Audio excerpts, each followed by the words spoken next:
There is a stretch of road that winds through the hills above Monaco, a narrow, twisting mountain route with hairpin turns and steep drops, and on the morning of the 13th of September 1982, a woman who had once been the most luminous movie star in the world was driving down it with her youngest daughter beside her. Something went terribly wrong. The car left the road and tumbled down the embankment. The woman suffered a stroke and a brain hemorrhage, and she died the next day at just 52 years old.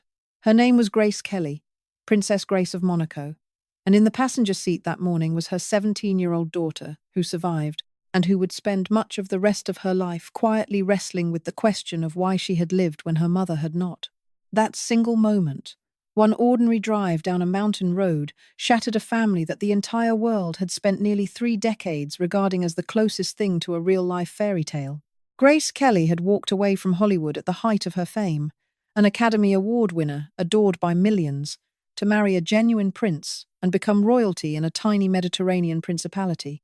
She had 3 children, and to the outside world those children seemed to have been handed the most enchanted lives imaginable. Titles, palaces, wealth beyond imagining, the blood of a Hollywood legend and a European sovereign. But behind the palace walls, the reality was something far more complicated and far more human than any storybook. The truth is that the fairy tale had a price, and it was the 3 children who spent their lives paying it. They inherited the glamour, yes, but they also inherited the grief, the scrutiny, the impossible standard of a mother who had been, quite literally, the world's idea of perfection. Every step they took would be watched. Every choice would be measured. And every tragedy that befell them, and there would be many, would play out on the front pages of newspapers in a dozen languages. One of them would become one of the most glamorous and formidable women in Europe, only after burying a husband in a horrifying accident and raising 4 children through waves of tragedy. One of them would inherit a throne, and along with it a personal life so tangled with secret children and paternity battles that it made headlines for decades. And one of them, the girl who was in the car that morning, would become known as the family's wild child, running off to join a literal circus, falling in love with her bodyguards, and building a life so unconventional that the world never quite knew what to make of her. Their names were Caroline, Albert, and Stephanie, the 3 children of Grace Kelly. And what became of them, after the fairy tale ended on that mountain road, is a story about grief, about duty, about scandal, and about 3 very different people trying to live up to, and sometimes trying to escape, the impossible glow of the mother they lost far too soon. Let's begin with the eldest, the daughter who was expected to be the perfect princess, and who instead became something far stronger, the daughter who endured. Princess Caroline was born in January of 1957, the first child of Grace and Prince Rainier III. And from the moment of her birth, she carried the weight of a nation's hopes. For a brief window before her younger brother arrived, she was actually the heir presumptive to the Monegasque throne, until Monaco's old rules of male preference succession moved her aside in favour of the son who followed. But if she was not destined to rule, she was destined from the cradle to embody something, to be the living proof that the fairy tale marriage of the actress and the prince had produced a fairy tale family. Caroline grew up in the glare of that expectation, and she did not always wear it comfortably. As a young woman in the 1970s, she developed a reputation in the European press as headstrong and rebellious, a beautiful, willful princess whose romances and nightlife filled the tabloids. Her father reportedly disapproved of her first marriage to a French businessman more than a decade her senior, and that union dissolved within a few years, exactly as the family had feared it might. For a time, Caroline looked like a cautionary tale, the glamorous royal daughter who could not quite find her footing. And then came 1982 and the mountain road, and everything changed. Caroline was 25 years old when her mother died, and in the shattering aftermath, something in her hardened into resolve.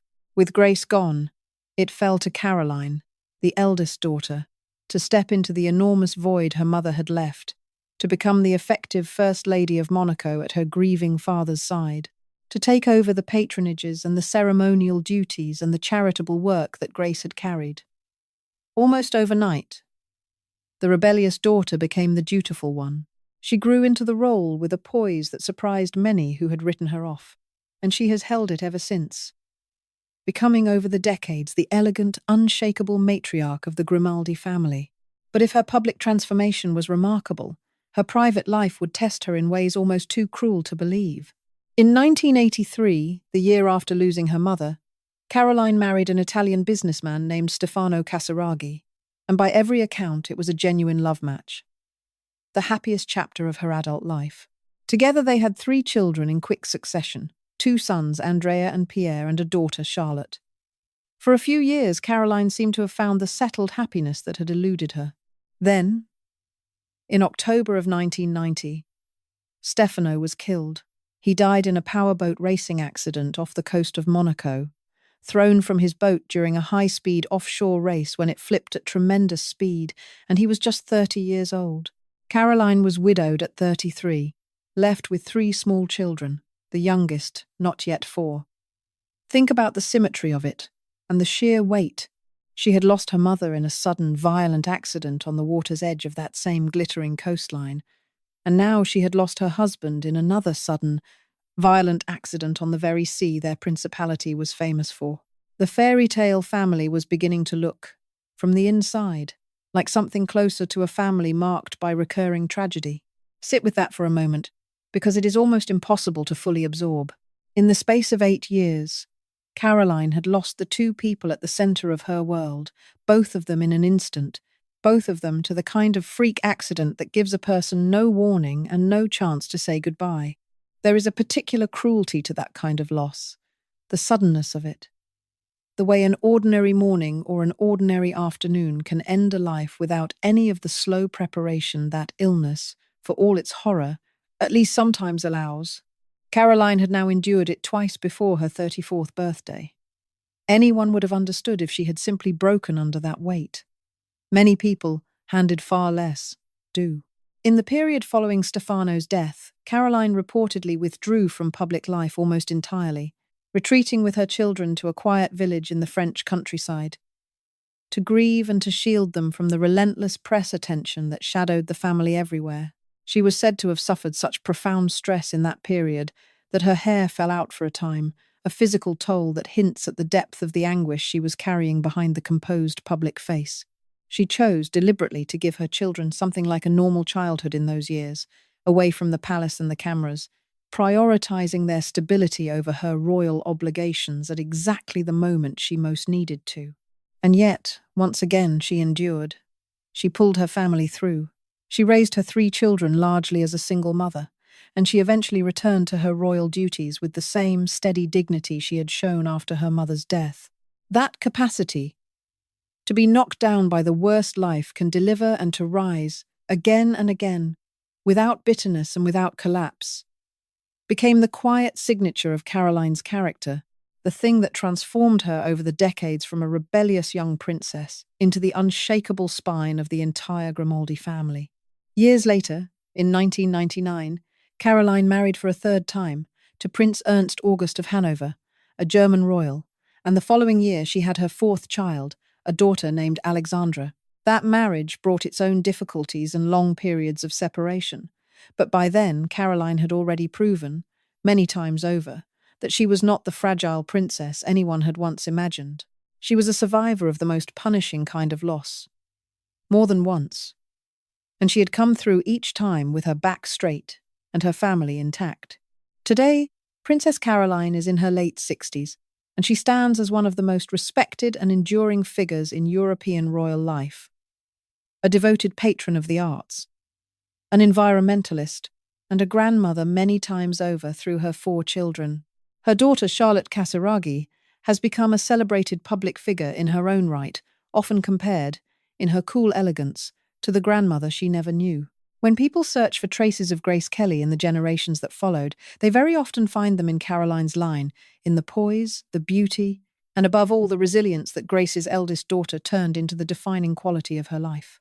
If Caroline's story is one of endurance through private grief, her younger brother's story unfolded in a far more public and far more complicated arena, because Albert did not just have to survive the loss of their mother, he had to inherit an entire country and to navigate a personal life that would keep the world guessing for decades.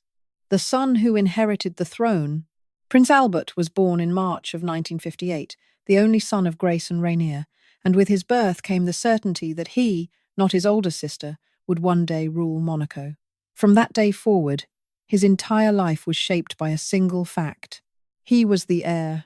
Everything he did, every choice he made, every relationship he entered, would eventually be measured against the throne he was born to occupy. Albert's upbringing reflected that destiny, but it also carried an unexpectedly American flavor, a direct inheritance from his mother.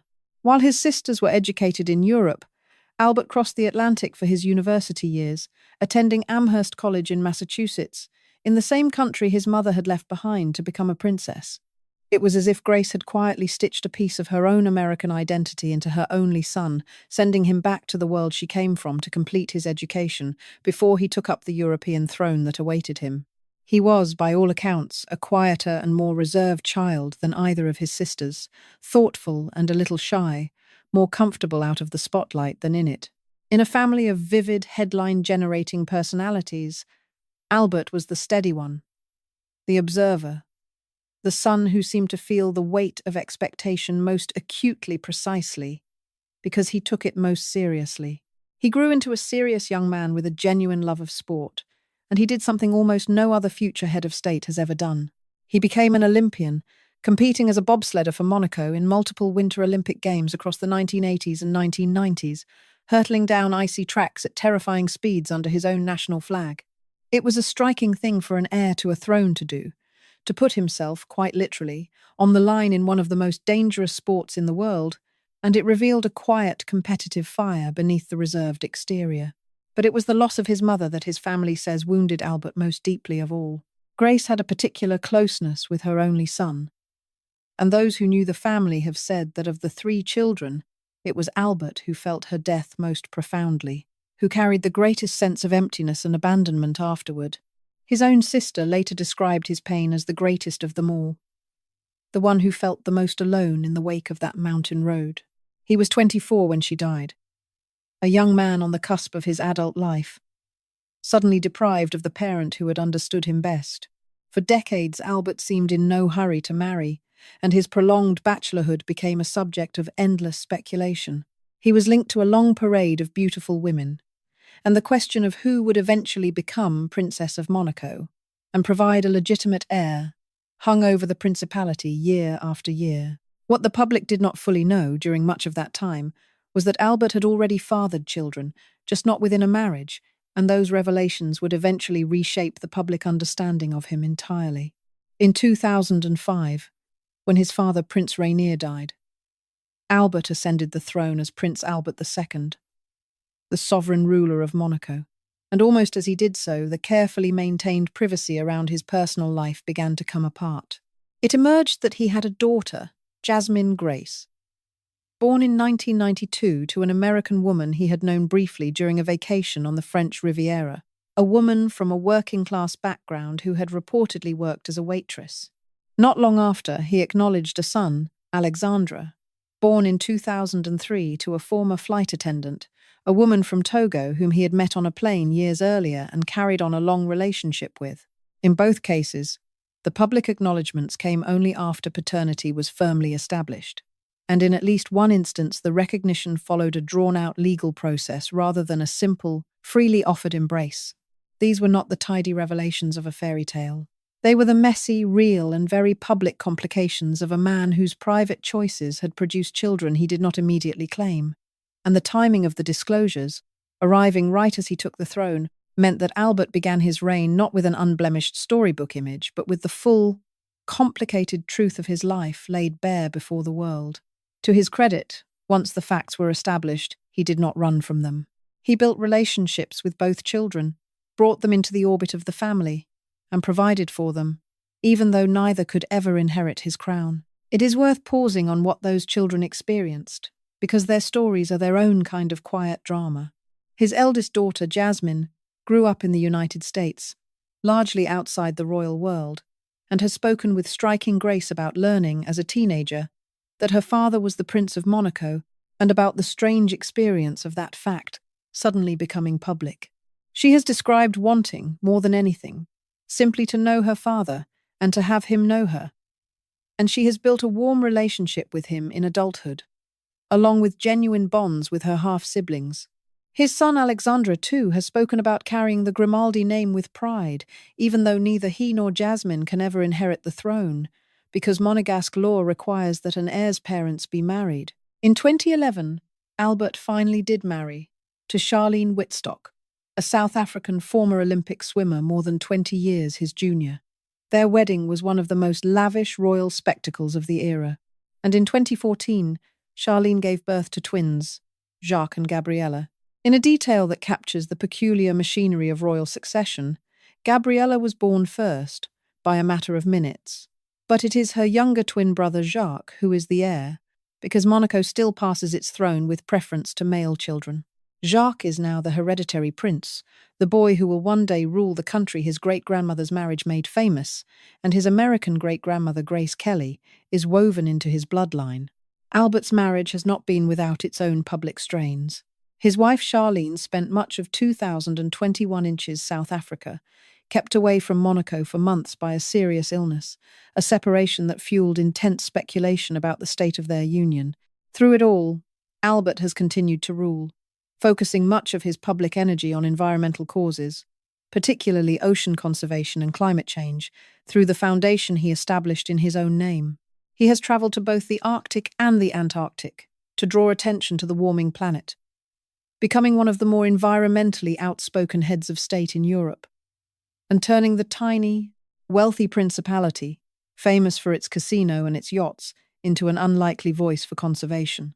It is, in its way, a serious and substantive legacy, the mark of a man determined to be remembered for more than the circumstances of his birth or the tangles of his private life. He has spoken movingly, in recent years, about how often he still thinks of his mother, describing how frequently, even now, decades after her death, people approach him simply to share their own memories of Grace, to tell him what she meant to them. He has said he wishes, more than anything, that she could have lived to see her grandchildren and know what fine people they have become. Of the three siblings, Albert may carry the most visible burden, an entire nation resting on his shoulders, but he also carries, just as visibly, the tender and unhealed ache of a son who lost his mother too soon and has never stopped missing her. 2 children down, and already the fairy tale has revealed itself to be something knottier, richer, and far more human than the world imagined. But if Caroline embodied endurance and Albert embodied duty, the youngest child embodied something else entirely: rebellion. Because Stephanie, the girl who survived the car that killed her mother, spent her life refusing to be anyone's idea of a princess. The daughter who ran away with the circus, Princess Stephanie, was born in February of 1965, the youngest of the three, and from the beginning she was different. Where Caroline was groomed for elegance and Albert for the throne, Stephanie seemed almost constitutionally incapable of fitting into the mold a Monegasque princess was expected to occupy. And then, before she was even fully grown, life dealt her a blow that would shape everything that came after. She was 17 years old, sitting in the passenger seat, when the car her mother was driving plunged off that mountain road in 1982. Stephanie survived, suffering injuries but living. Her mother did not. Imagine, for a moment, being 17 and living through that, surviving the very crash that killed your mother while she sat inches away from you, and then being expected to grieve that loss under the gaze of the entire watching world. There is perhaps no lonelier place for a teenager to be. And for years afterward, the young princess had to live not only with the raw grief of losing her mother, but with the crushing, irrational guilt that so often haunts the survivor of such an accident. The impossible, unanswerable question of why she had been spared and her mother taken. Survivor's guilt is a documented and devastating thing, a weight that has nothing to do with logic, and everything to do with the human heart's refusal to accept that it could walk away from something its loved one did not. There was even ugly, baseless speculation in some corners of the press about who had actually been behind the wheel that morning, speculation the family firmly and repeatedly rejected, adding a layer of public cruelty to an already unbearable private wound. A grieving teenager was, in effect, forced to defend herself against whispers. on top of everything else she was carrying. Decades later, Stephanie spoke about how she finally made peace with surviving. She described reaching a point where, instead of drowning in guilt and self-pity, she decided that if she had been kept alive, it must have been for a reason, that she had a place in the world and a purpose to find. It is a hard-won philosophy, and it seems to have become the engine of a life lived entirely on her own terms. Consequences and conventions be damned. And what a life it was. In the 1980s, Stephanie tried her hand at nearly everything. She interned in fashion design at Christian Dior. She launched a line of swimwear. And then, to the astonishment of the royal world, she launched a pop music career, releasing records and touring, a genuine princess in pink tights singing pop songs around the world. It was unheard of, and it was entirely her. But it was her romantic life that truly set the tabloids ablaze, because Stephanie had a habit of falling in love with the men assigned to protect her. She began a relationship with her bodyguard, Daniel Ducrouet, and had 2 children with him, a son, Louis, born in 1992, and a daughter, Pauline, born in 1994. She married Ducrouet in 1995, which briefly placed their children in the line of succession. The marriage collapsed spectacularly the following year after Ducrouet was photographed in a compromising situation with another woman, and they divorced in 1996. Then, in 1998, Stephanie had a 3rd child, a daughter named Camille, with another man who had also served as a member of the palace security, a former bodyguard named Jean-Raymond Gottlieb. Because they never married, Camille has never been in line for the throne. And then came the chapter that cemented her legend. Around the turn of the millennium, Princess Stephanie of Monaco, daughter of one of the most elegant women who ever lived, literally ran away with the circus. She fell for a Swiss elephant trainer named Franco Knie, and she moved, along with her 3 young children, into his caravan, travelling with his circus through Switzerland. A princess living in a circus trailer, among the elephants and the acrobats. It was, by any measure, one of the most astonishing things a modern royal has ever done, and the press could hardly believe it. The arrangement was, by many accounts, genuinely difficult for her children, whose schooling and stability were disrupted by life on the road. But for Stephanie, it seemed to represent something she had been chasing her whole life, a freedom that no palace could offer.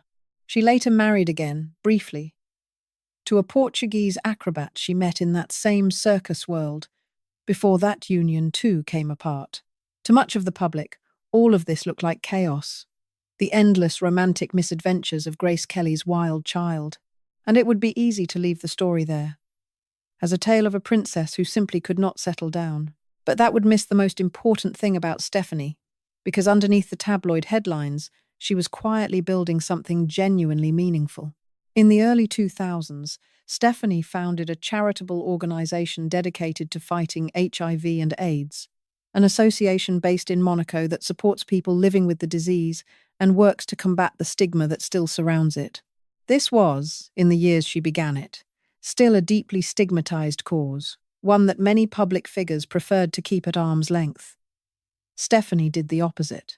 She has thrown herself into it for more than 2 decades, representing Monaco at the United Nations, organizing galas and concerts to raise money, and even, by numerous accounts, personally taking people affected by the illness into her own care, opening her life to individuals the rest of the world had turned away from.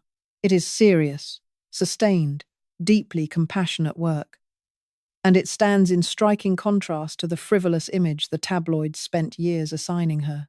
And there is a poignant thread connecting that work back to her mother. Grace Kelly had been, in her own era, a woman of genuine charitable seriousness, devoted to the arts and to humanitarian causes beneath the glamorous surface. In choosing a cause as difficult and unglamorous as AIDS, and in sticking with it faithfully for decades, Stephanie was, whether she framed it this way or not, carrying forward exactly the kind of quiet, real compassion her mother had embodied. The wild child, it turned out, had inherited her mother's heart after all.